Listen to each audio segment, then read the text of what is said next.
Alright guys, we're back. I've tilted the camera down this direction so you can actually see it. It's going to be a lot easier to do it on this angle. So just for this, if you don't see the first video, but you see this one because it comes up on your YouTube. I've had a fair crack at this and there's still plenty left in there. So as I'm going along, people are saying that you can pull some of the tobacco out and let it dry for a little while before packing it. It's probably, there's a little bit of moisture there. But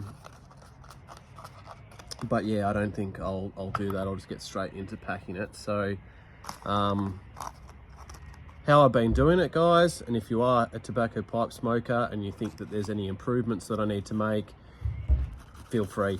I'm an open book and people need to impart wisdom on me. So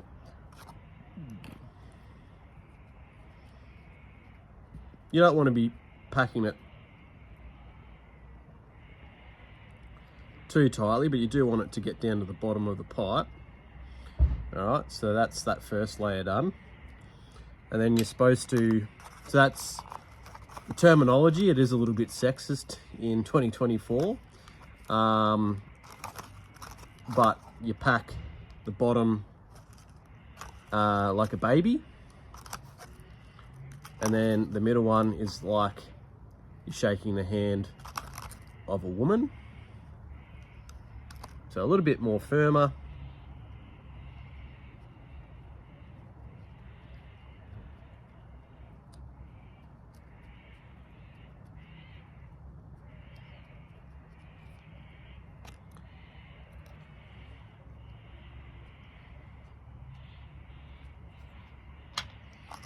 And then the last pinch is like you're shaking the hand of a gentleman.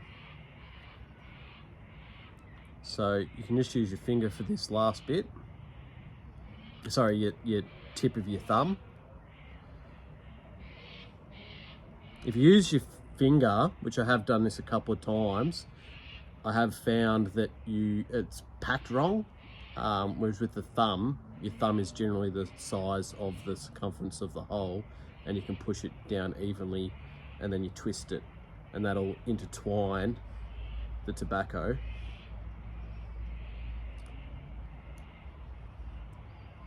Now, so there's your packed pipe. All right, so I'm going to bring up the camera now. Bear with me.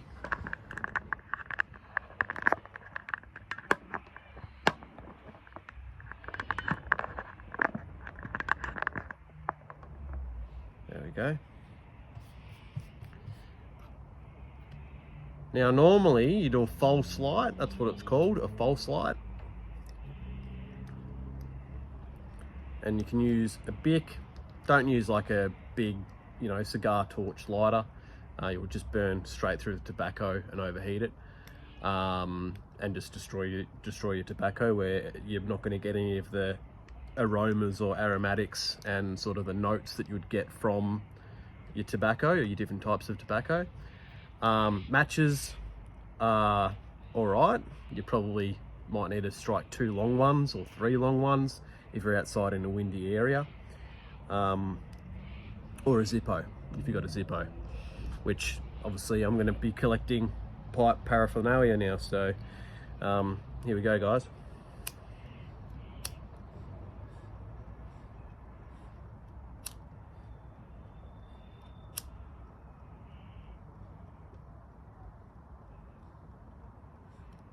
So that's called a false light.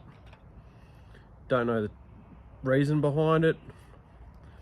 It might be very similar to when you toast the foot of a cigar and you get that, what's it called, virgin, is it called virgin puff or something? And you get sort of like the first sort of flavor notes of your cigar. I don't know if it's the same with that.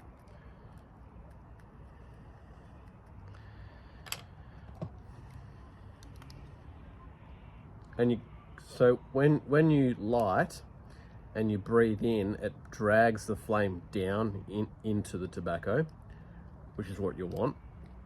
But you also want to rotate it so it distributes heat and burns the tobacco all around, so it doesn't just go in one spot and not burn evenly.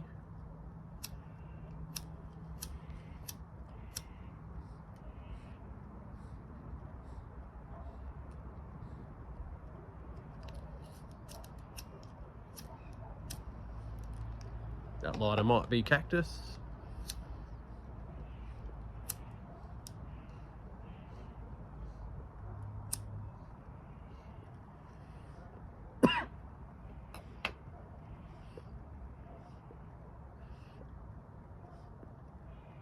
Ooh, okay.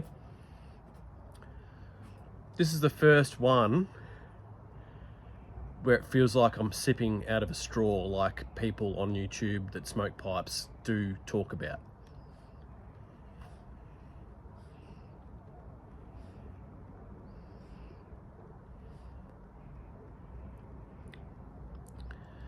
And so with anything, not just smoking, we'll just go on a bit of a wisdom talk here, is with anything, guys, in life, is if you're starting out doing something that you've never done before, it's not going to be perfect. It never is, you know. If you go back and look at my first ever beer review, which was Bridge Road Celtic Ale, Red Ale, is hyper focused, staring at the camera. I was worried about what people were thinking. I was trying to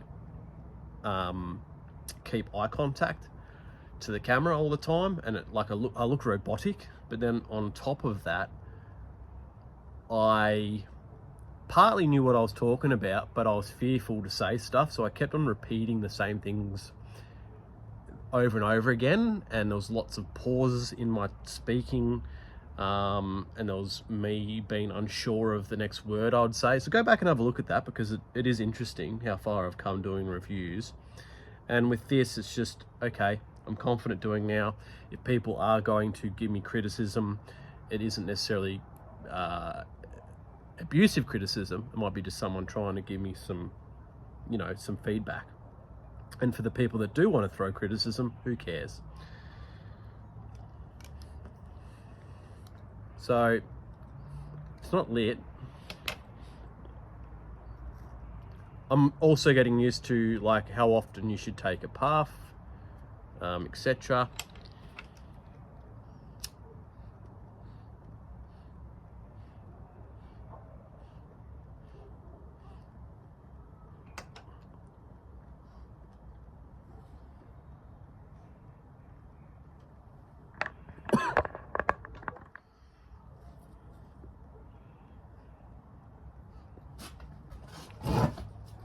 Trying to get the seating done correctly so I don't get glare from the ring light hitting my glasses, where you can see.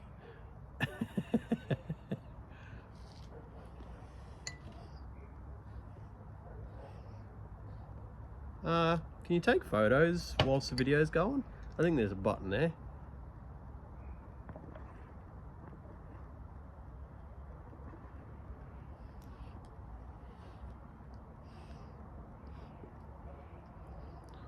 So both of these smoke very similar. I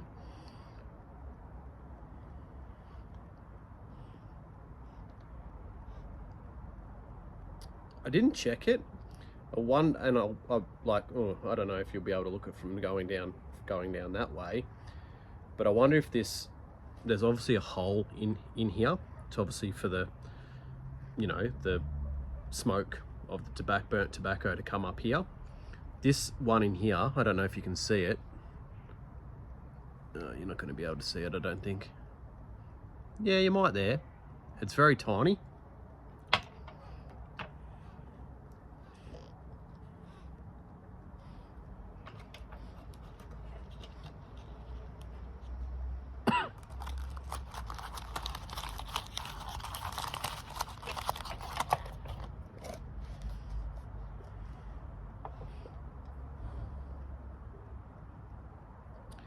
So if anyone watching this that does smoke tobacco and there's blends that you can recommend, feel free to drop them in the comments box. if you use just random, oh no, part of the stick's fallen off. Oh well.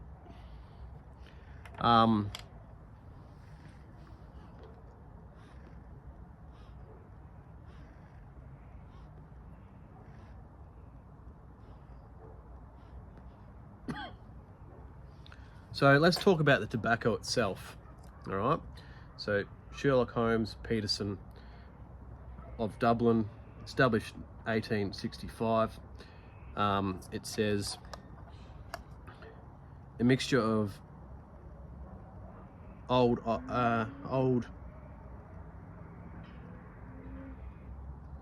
Irish recipe dating back to 1889. It is one of the finest tobaccos smoked in the time of Sherlock Holmes. The straight Virginia blend possesses all the natural flavors associated with premier Virginia tobacco. Strength 4, aromatic taste 4, room notes 3. So the reason why I was comfortable getting a blend somewhere in the middle strength wise is because I have smoked cigars, and so I have had quite you know, medium to heavy or heavy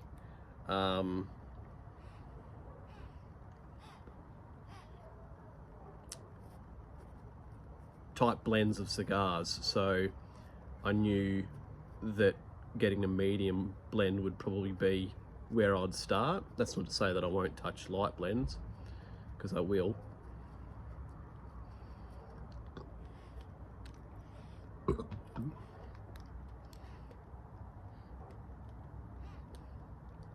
This is the part that I'm unsure of. So I am.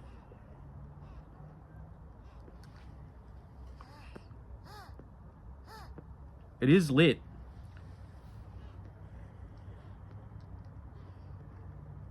There you go. Now we've got it going.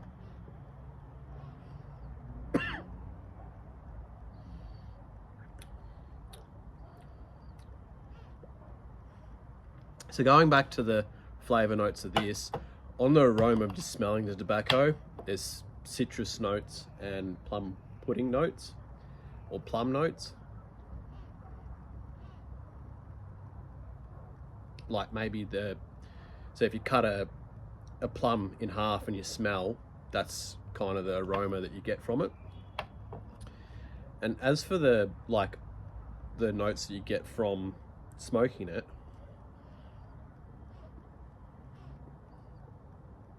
is you do get citrus notes,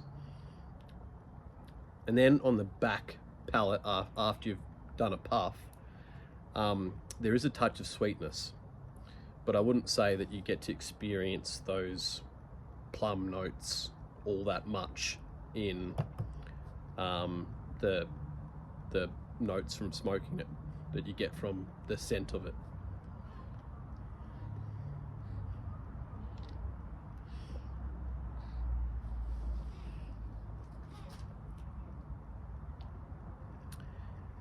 Pipes have always fascinated me from a standpoint of smoking tobacco.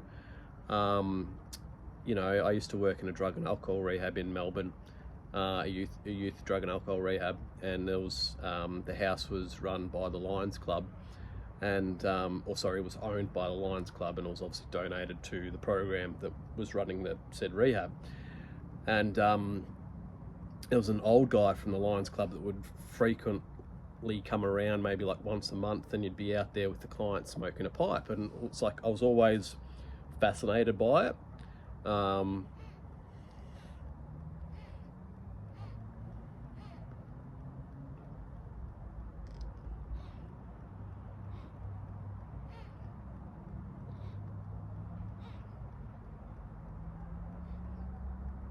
This one feels better in my mouth, and I'm not too sure because obviously this was used. I find that I bite that too much, but I have worked out, so when I was smoking this as opposed to this, is you really need to fight with this to actually, you know, get anything out of it. And so where was I going with that? I'd find that I'd burn my tongue with that pipe. I'd find I'd burn it. Whereas I found a bit of a sweet spot yesterday where I have it in my mouth, but have it leaning up away from my tongue. But I think I was getting a burnt tongue from the heat of the tobacco. And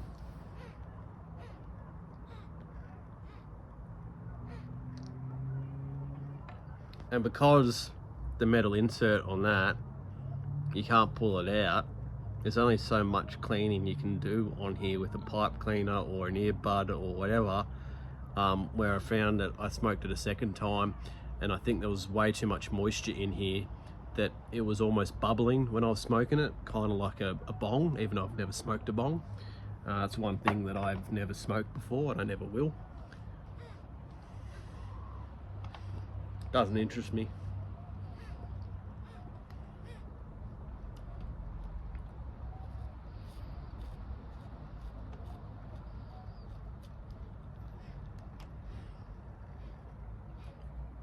I think the only negative with such a small circumference of stick is that tamping it, I'm probably pushing bits of tobacco, whereas like a tamper, you'd be able to push more of it, like you'd be able to tamp more of it in a circular motion, whereas I'm finding I'm probably gouging the tobacco a little bit.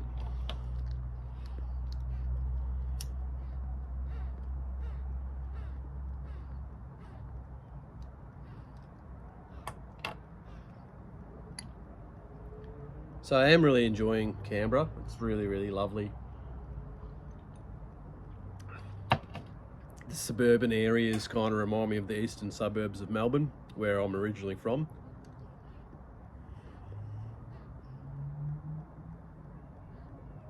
And then the city is 15 to 20 minutes away from there, and it's not overly built up for longer periods of time. Like on a Friday night, if you're going out in Melbourne, and let's just say you're going to see a sporting game, it can be a 2 hour there and then a 2 hour back experience and a 4 hour whole thing. Whereas, you know, you can go out to dinner and you're there within 15-20 minutes, and then you're coming home and it's another 15-20 minutes, and you're not wasting 4 hours of an evening.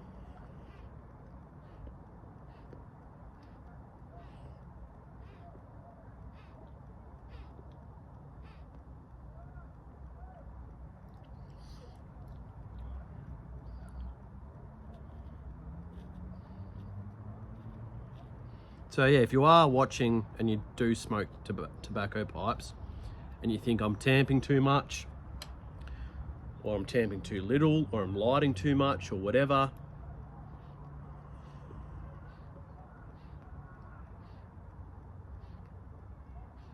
sort of when it's in that in-between stage of either going out completely and being lit still, there's a temptation for me to light it again, but I'm not too sure if that's going to burn the tobacco and give you a bad experience. But then there's an element of like, I don't want it to go out, but then my brain ticks in and go, hang on, what do you do when you smoke cigars? All right, if it goes out, you either use something to, you know, to get rid of the ash, and you can either cut it where it is and then relight it again, or after clearing out the ash, you can then purge it, which you blow through it, and then light it again, and then that way you're not breathing in ash, an ashy taste, and you still get all the flavor profiles of the cigar that you are smoking. And so there's an element where I don't worry too much whether it goes out, and if it goes out, then I can relight it.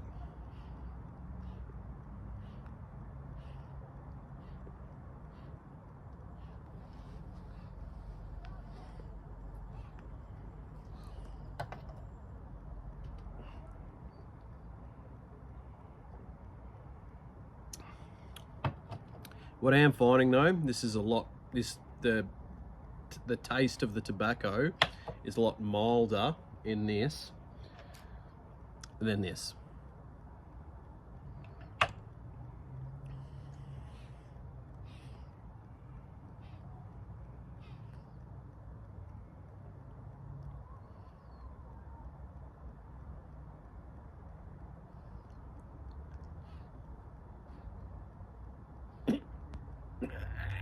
Sometimes I inhale by accident, which is going to happen from time to time. I normally do that when I'm lighting a cigar on the first bit. I normally inhale by accident.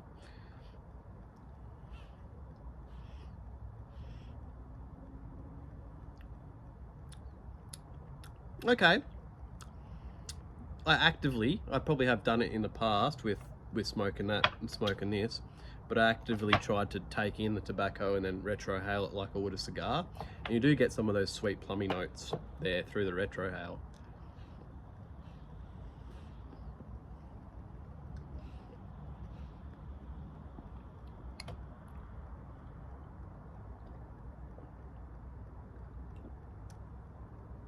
The bone pipe looked like it had been used a fair bit. I don't know whether because the outside was white, it made the inside look like it had been used forever and a day. And I don't know who this is, who it used to belong to. But I kind of was fascinated when I saw it at an antique shop.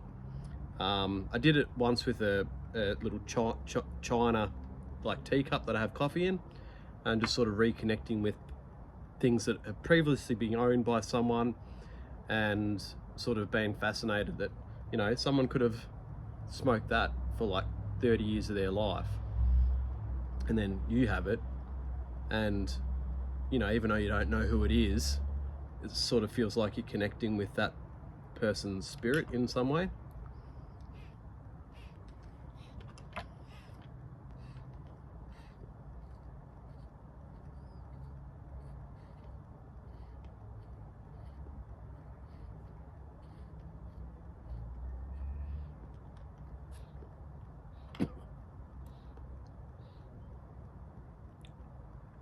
Well, I might jump off camera now. It's gone for 22 minutes. So if you've stayed to the end, fantastic. If you're not following me, click subscribe. This channel is a mismatch of everything: product reviews, places that I might go to, life experiences, thoughts I might be having. If you are someone that likes to journal, you know, potentially having ADHD, I bought some sensory items. This was one of them. And I've got a Happy Man journal, and I like the way I have done journaling before, and I just like the way it's set out. So there's a daily check-in. Sometimes I do it after the day, which doesn't matter. And then, yeah, it's got all these different verbs like grateful, confident, calm, content. There's negative ones on there as well, and so, you know, shouldn't shy away from ticking those boxes if you do feel that way. And then goals for today, and then 3 positive thoughts. And then on the next page, there's like a diary. And so it could be, how do you want to feel this week, is the heading. Sometimes there's no heading.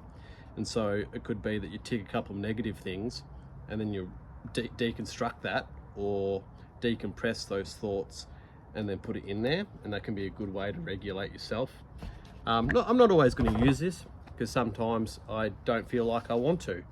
And also with people with ADHD, which I'm not hyperactive ADHD, I think I'm inattentive, is I've given myself 5 or 6 different sensory items, so then when I am dysregulated, instead of going, oh, I can't be bothered doing a journal, it's like, okay, I've got 5 things. What one do I actually want to do to make me feel a certain way? And all you need to do is then put 5, 10, 15 minutes into yourself, and you can find yourself getting out of that, maybe that negative train of thought.